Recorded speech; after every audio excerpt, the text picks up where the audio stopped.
A ver, ahí está, se ve bien. Bueno, entonces, recuerden que estamos en este caso donde los individuos tienen que elegir una solución óptima de su cartera de inversión. Vamos a ver la idea de la hipótesis de la utilidad esperada. Y creo que ahí ya estamos completos. A ver.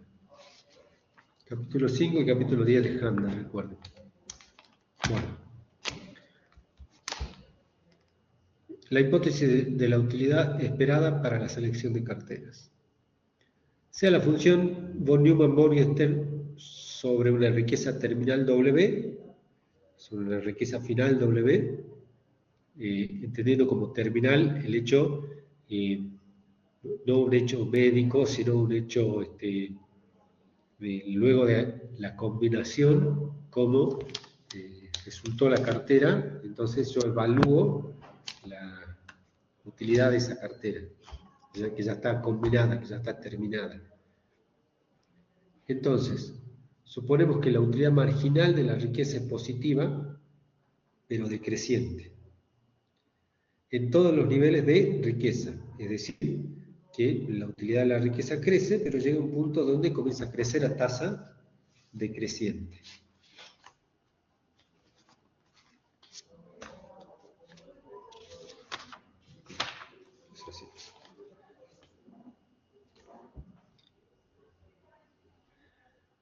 Así está, tal cual, fíjense. Esta, la que voy a marcar, es la que estoy marcando o sobremarcando, es la función de utilidad de von Neumann-Morgenstern de la riqueza, y la idea de lo decreciente hace referencia a esto primero, que si bien la derivada primera es positiva, la derivada segunda va a ser negativa. A medida que crece la riqueza, va a crecer la utilidad, pero cada vez en menor medida.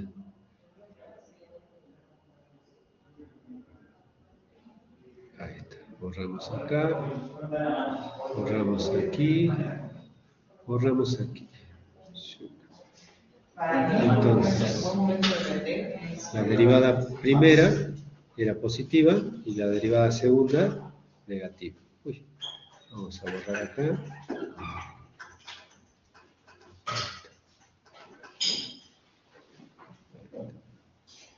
Derivada primera positiva, derivada segunda negativa. Ahora, la función de utilidad de von Neumann-Morgenstern, que tiene esta forma, que tiene una forma implícita, no es necesario que ahora le demos una manera funcional, hace referencia a, fíjense, los puntos de partida de la combinación de la riqueza de las carteras y en qué punto me voy a ubicar y a partir de qué punto, dado los rendimientos decrecientes y dada la aversión al riesgo del individuo, el individuo no va a querer sortear. Observemos detenidamente el gráfico porque sobre esto vamos a trabajar bastante. Tenemos un wealth 1, un wealth 2, riqueza 1, riqueza 2, riqueza 3, riqueza 4, donde fíjense, crece la riqueza del individuo, pero hay puntos donde marginalmente no crece tanto la riqueza del individuo. Y este punto es la media de la riqueza del individuo. La media de la riqueza del individuo es lo que nosotros tenemos que maximizar. Es decir, aquel punto donde la utilidad esperada de la riqueza se hace máxima. Volvemos entonces. La hipótesis de la utilidad esperada para la selección de cartera dice que sobre una riqueza final W, 1, 2, 3, existe una WU y suponemos que la utilidad marginal de la riqueza es positiva, pero decreciente. Voy a ir y voy a volver al gráfico porque acá en las que siguen está explicado nuestro grafiquito.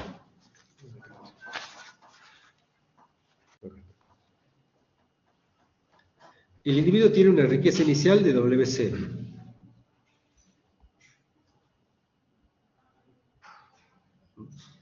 Entonces recuerden que acá está, W0. Entonces a esa riqueza tengo este nivel de utilidad, U de W0. Supongamos que al individuo se le ofrece alguna perspectiva incierta, le llaman lottery, o lotería, perdón, la cual tiene dos resultados. Es decir, desde el momento ahora le ofrecen, vos podés incrementar tu riqueza con una probabilidad asociada, pero también podés decrementar, disminuir tu riqueza con la misma probabilidad asociada.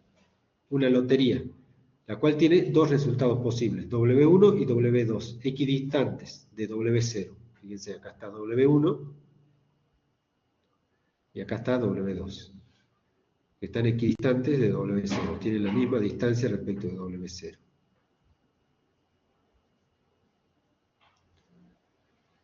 Y cada una con una probabilidad asociada de 0,5. Si el individuo acepta la lotería, en lugar de W0, es decir, cambia la composición de la cartera, el individuo puede ganar, a lo que está ganando al comienzo, esta distancia, entre W0 y W2. Pero también puede perder entre W0 y W1 esta distancia,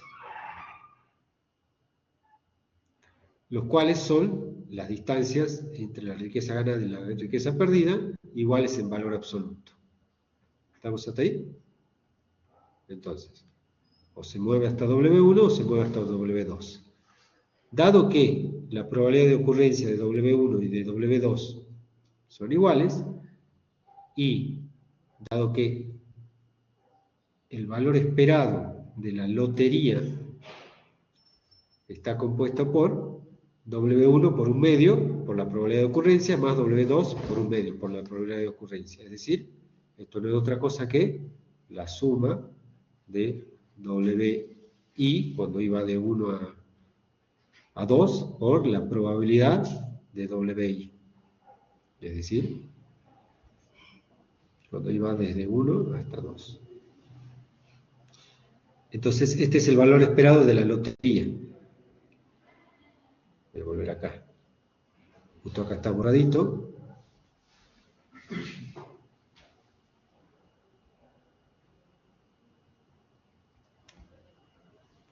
Pero entonces, el valor esperado de la lotería va a estar acá. Ya van a ver por qué.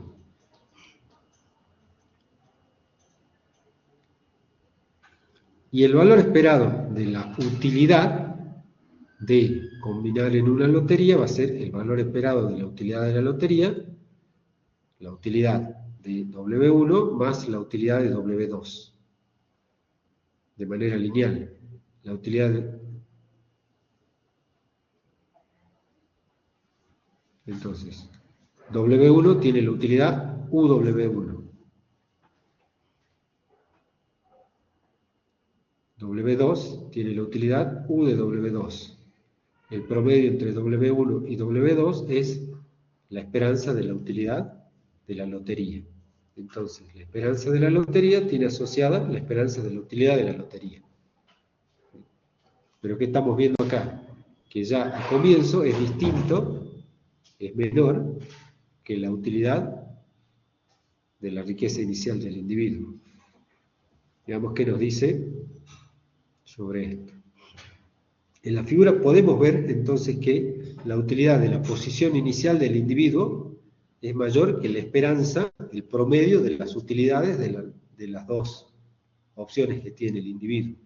Con lo cual, el individuo, como decíamos en la descripción del individuo averso al riesgo, va a preferir quedarse donde está a arriesgarse a L. ¿Por qué? Porque si se arriesga a L, si se arriesga a la lotería, puede ganar W2 y tener una utilidad W2, pero puede perder y llegar a W1 y tener una utilidad W1. En promedio, entre lo que gana y pierde, tiene una esperanza de una utilidad U de L, que desde el vamos es menor que la esperanza, perdón, que la utilidad del punto actual. Con lo cual, la decisión de este individuo va a ser no adquirir la lotería.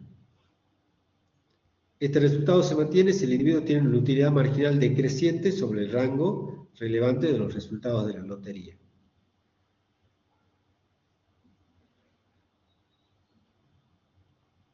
Es decir,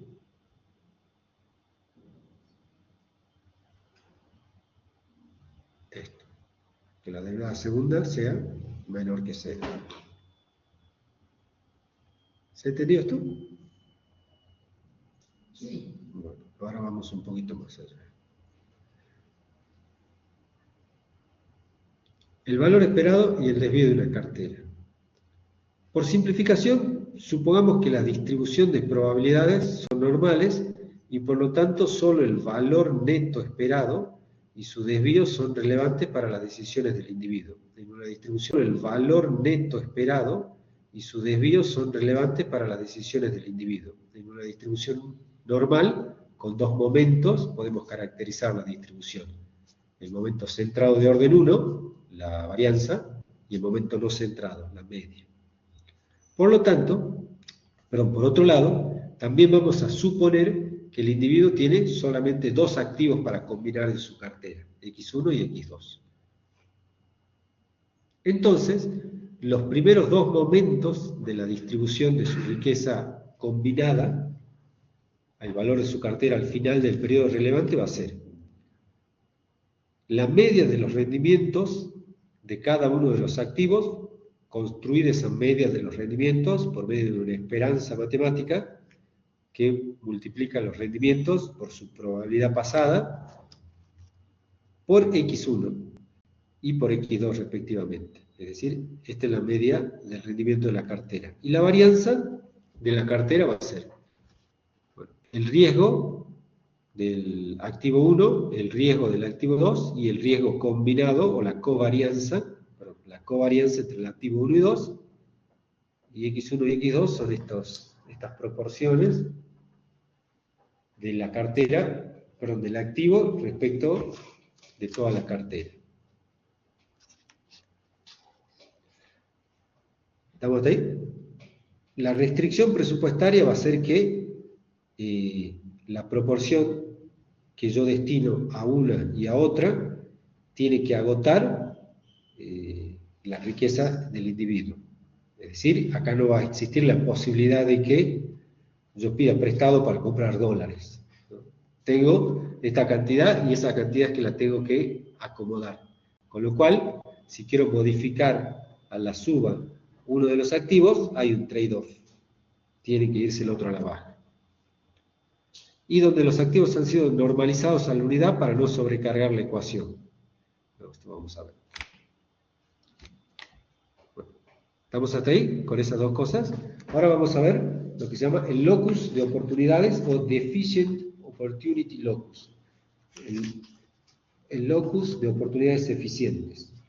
Esto también está en Handout, pero nosotros lo vamos a tratar de ir resolviendo. Les dejo una cita, por favor, porque esto sale del artículo de James Tobin, de 1958, que también lo cita ahí Handout. Pero bueno, nosotros vamos a ver resumido. El autor lo tiene muy detallado, punto a punto.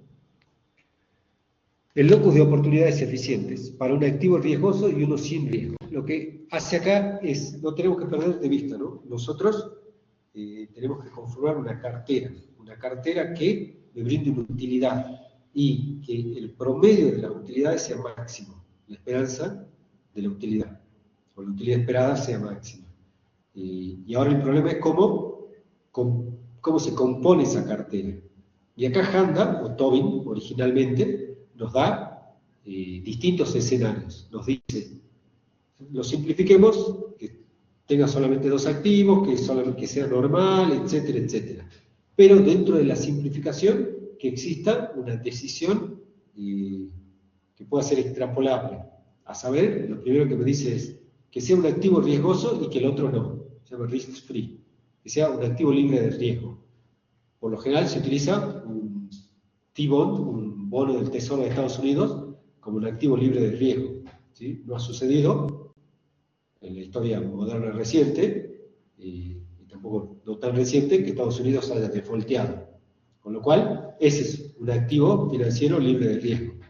Un activo riesgoso sería un activo de deuda de Argentina, porque siempre ha sucedido y hay alta probabilidad, o siempre hay probabilidad de que suceda. Entonces, pero por lo general los activos, los bonos del Tesoro, o de los tesoros de los gobiernos son risk free. Entonces veamos, el locus de oportunidades para un X1 que sea riesgoso y un X2 que sean sin riesgo. Y veamos en el locus de oportunidades cómo caracterizamos la distribución normal de mi cartera a partir de los momentos centrados y no centrados de los activos riesgosos que hacen la media y el riesgo de la cartera. Supongamos que el mercado ofrece un activo sin riesgo, libre de riesgo, S, con un rendimiento positivo y con un riesgo nulo. Y otro activo riesgoso X2, es decir, este S ahora es X1, y otro activo con un rendimiento que es mayor al activo libre de riesgo, como debiéramos de esperar, pero con una varianza, es decir, con un riesgo positivo. Si el individuo es un individuo completamente averso al riesgo, se va a quedar en el activo libre de riesgo, ¿sí? Vamos a comprar solamente plazo fijo, si soy completamente averso al riesgo. Entonces, su rendimiento de la cartera en general va a ser la proporción del activo libre de riesgo, que es todo, multiplicado por el rendimiento del activo libre de riesgo. Es decir, va a ser esto que está acá. US, que era el rendimiento, por W, con un riesgo de 0. Si por otro lado, recuerden que las carteras componen su rendimiento de esta manera, ¿no? Entonces, si este es total, el rendimiento de la cartera es el rendimiento del activo riesgoso. De la misma manera, esto se tiene que mantener esta ecuación estandarizada a 1. A saber, si tengo en X1 todo, tengo que tener en X2 0.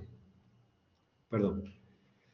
Si el individuo fuera completamente amante del riesgo, en este escenario, solamente tomaría X2, entonces el rendimiento de la cartera sería el rendimiento de W2, de X2, y el riesgo sería el riesgo de X2. ¿Estamos ahí?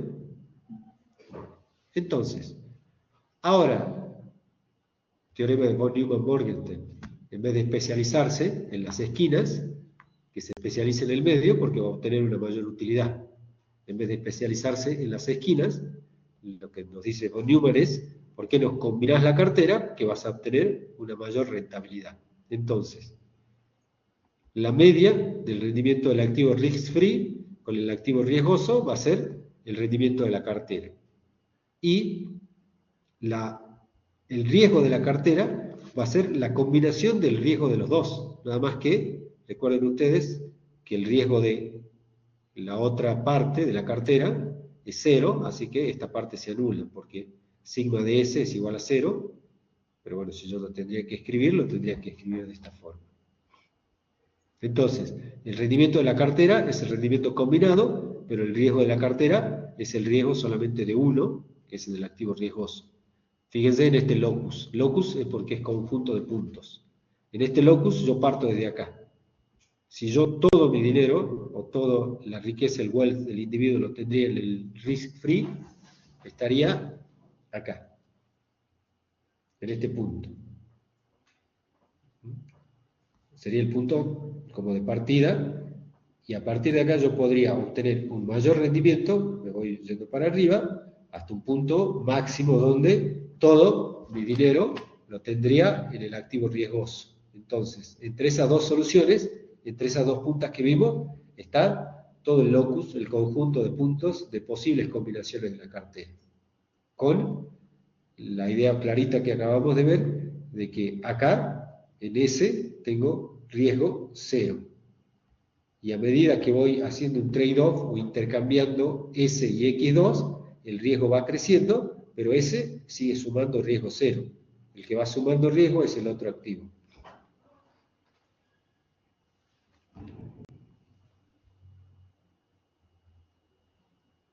¿Estamos ahí?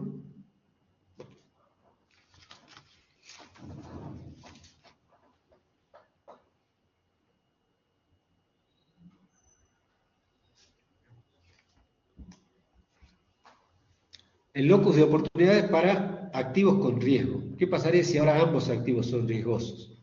Supongamos que el mercado ofrece solamente dos activos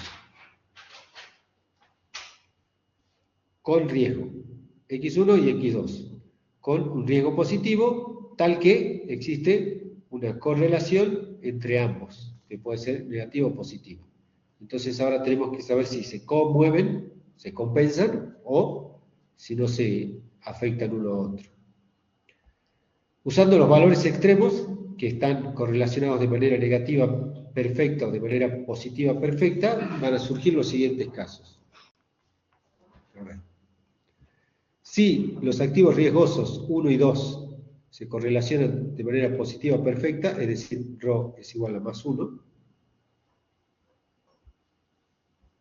el riesgo va a ser, el riesgo de la cartera va a ser la combinación del riesgo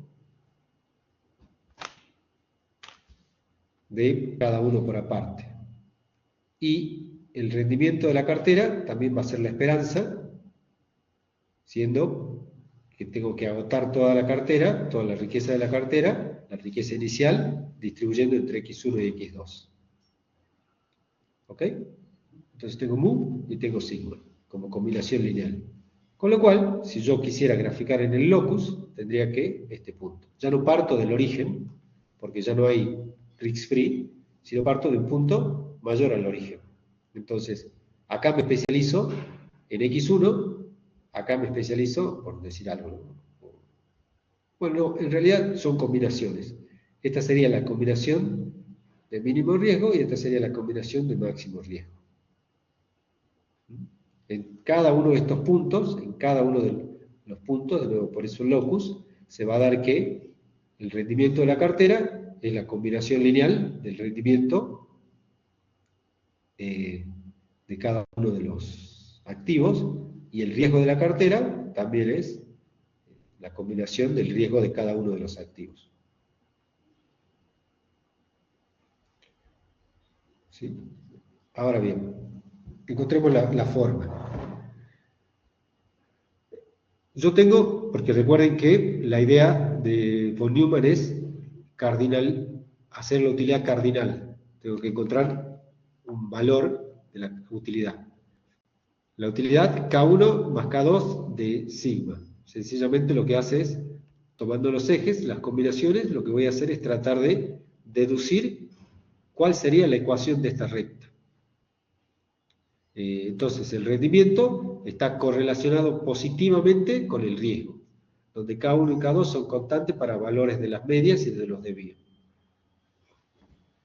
En el caso de correlación positiva perfecta, la relación entre el retorno esperado de la cartera y su correspondiente desviación estándar es lineal. Bueno, acá está mucho de lo que nosotros tuvimos. Entre el retorno esperado de la cartera y su correspondiente desviación estándar es lineal. Bueno, acá está mucho de lo que nosotros estuvimos diciendo. En el punto A de la cartera, yo voy a decir, el punto A es un punto donde módulo, sigma 1, bueno, estaba bien, perdón, estaba bien dicho acá. El punto A de la cartera va a ser el punto donde yo me especialice en X1, el punto B de la cartera va a ser donde yo me especialice en X2. Fíjense tal que mu para mu1, cuando X1 es total, y mu de rendimiento para mu2 cuando X2 es total.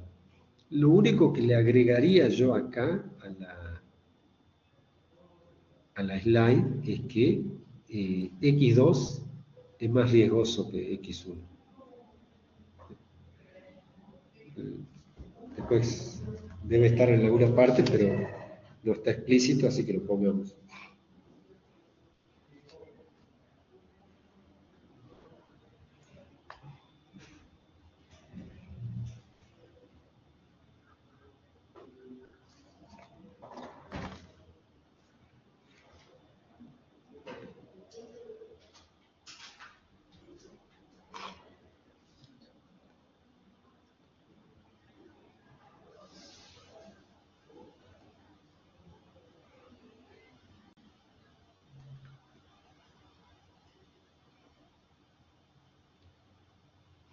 Perdón, chicos.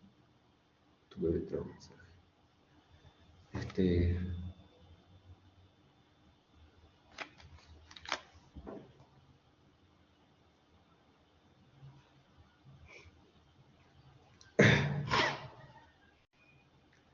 Bueno, sí, podríamos decir eso.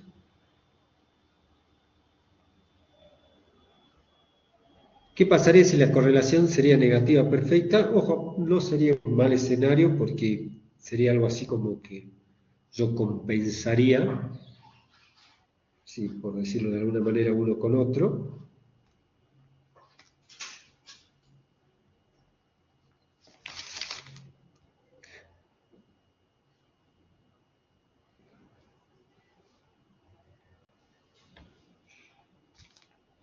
Entonces, Rho 1, 2, tenemos que el riesgo de las carteras se compensa. Esto es interesante. Sería que algo así, como si, bueno, vos querés tener más activos riesgosos, compensarlo con menos activos riesgosos, por lo que sigma será igual a 0 para los casos en que, ahí está, la proporción de los activos se mantenga, como que yo compenso 50-50. Podemos definir, incluso en este caso, un tercer activo libre de riesgo, X3, que podría combinarse con X1 y X2 o con el ratio entre X1 y X2, porque lo que está planteando acá el autor es, dado que el individuo acaba de darse cuenta que compensa, de ahora en más ya la relación que va a ser entre X1 y X2 no va a ser respecto de su riqueza inicial, sino respecto del otro activo que compensa. Si agrego más riesgo, necesito un poquito más de este otro que no tiene riesgo para compensar. Entonces vamos a meter un tercer activo. Y ahora supongamos que tenemos los tres activos en la cartera, la combinación es de solo X1 y X3 produce este tipo de riesgo y esta rentabilidad, y sería la parte AC. Fíjense, el activo libre de riesgo con el otro activo, el activo libre de riesgo con el activo X2, y nos quedaría, por supuesto, completar esto entre los dos activos riesgosos.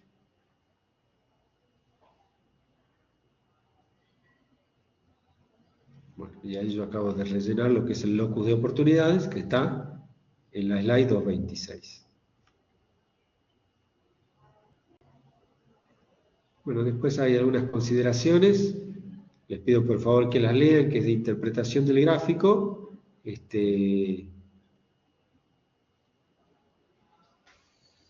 Bueno, me conformo con que lean hasta las 228. Después sí les voy a pedir como lectura, que está muy interesante, es esto, pero un poco más detallado en Handa, en el punto 5.6, que se llama Análisis de James Tobin de la demanda de un activo riesgoso versus un activo libre de riesgo. Y hay 1, 2, 3, 4, 5 escenarios. Entonces les voy a pedir por favor que los lean, que tiene que ver con esto, pero es un poquitito más detallado porque es del paper original. Así que bueno, nosotros con esto, a ver, sí estamos respecto de la demanda especulativa.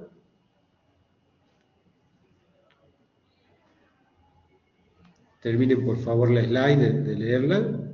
Estamos con la demanda especulativa y nuestra próxima clase vamos a pasar a la demanda precautoria, y ahí me gustaría definir fecha de examen, o si ya tienen pensado, o si ya tienen la fecha de sus exámenes, que me digan, así no nos